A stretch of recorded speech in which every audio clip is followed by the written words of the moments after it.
कल रात दो ईद का त्योहार था। दो आदमियों में गलाटा हुआ। गलाटा होके ऐसा फसाद होके चला है।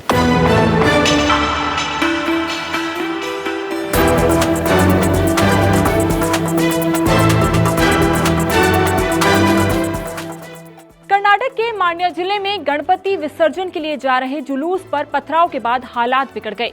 दो गुटों के बीच विवाद इतना बढ़ गया कि वाहनों में आगजनी और तोड़फोड़ की घटना हुई।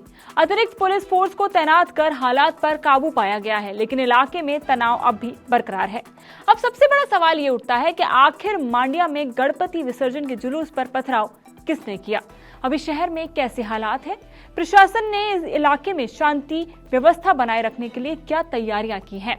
मस्जिद के पास से गुजरते ही शुरू हुआ पथराव। गणपति विसर्जन के जुलूस पर पथराव की एक घटना मांड्या जिले के नागमंगला टाउन पुलिस थाना क्षेत्र की है।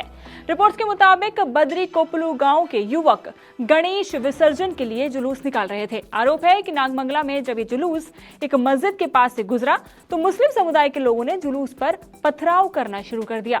पत्थरबाजी के बाद हालात बिगड़े तो दोनों ही गुटों के बीच झड़प शुरू हो गई, जिसके बाद कई दुकानों में तोड़फोड़ भी की गई। उपद्रवी इतने से ही शांत नहीं हुए और उन्होंने सड़कों पर खड़ी गाड़ियों को भी निशाना बनाया और कई गाड़ियों को आग के हवाले कर दिया।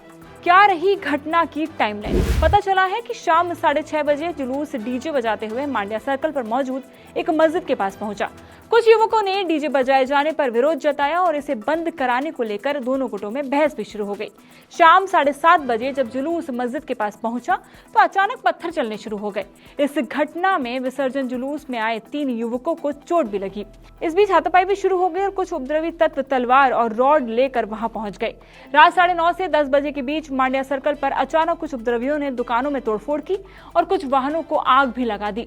काफी मशक्कत के बाद पुलिस ने हालात पर काबू पाया है। पुलिस ने उपद्रवियों पर किया लाठीचार्ज। तोड़फोड़ और आगजनी के बाद पूरे इलाके में तनाव बढ़ गया है। इस बीच घटना की सूचना मिलते ही पुलिस भी मौके पर पहुंची और हालात को काबू करने के लिए उपद्रवियों पर लाठीचार्ज कर दिया।